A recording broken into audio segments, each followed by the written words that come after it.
بسم الله الرحمن الرحيم. الحمد لله رب العالمين، والصلاة والسلام على سيد المرسلين وعلى آله وأصحابه أجمعين. اللهم إنك عفو كريم تحب العفو فاعف عنا.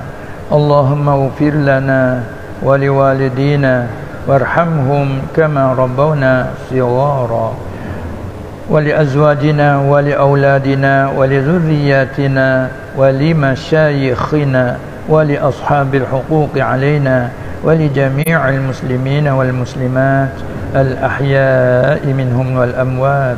اللهم أرنا الحق حقا وارزقنا اتباعه، وأرنا الباطل باطلا وارزقنا اجتنابه.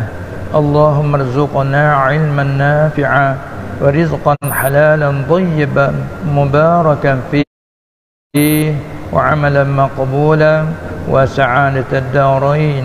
اللهم لا تحينا في غفلة ولا تأخذنا عن غرة، واجعل آخر كلامنا من الدنيا قول لا إله إلا الله محمد رسول الله صلى الله عليه وسلم.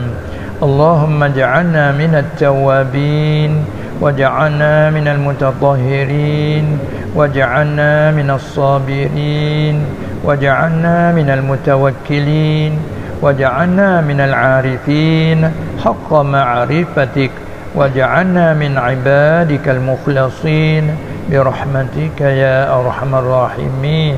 ربنا عليك توكلنا وإليك أنبنا وإليك المصير. ربنا آمنا فاغفر لنا وارحمنا وأنت خير الراحمين.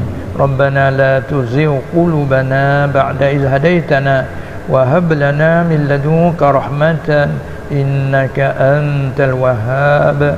ربنا آتنا في الدنيا حسنة وفي الآخرة حسنة وقنا عذاب النار.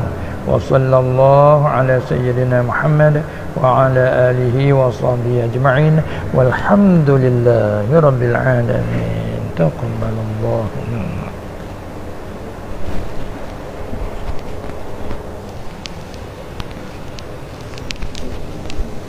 Banyak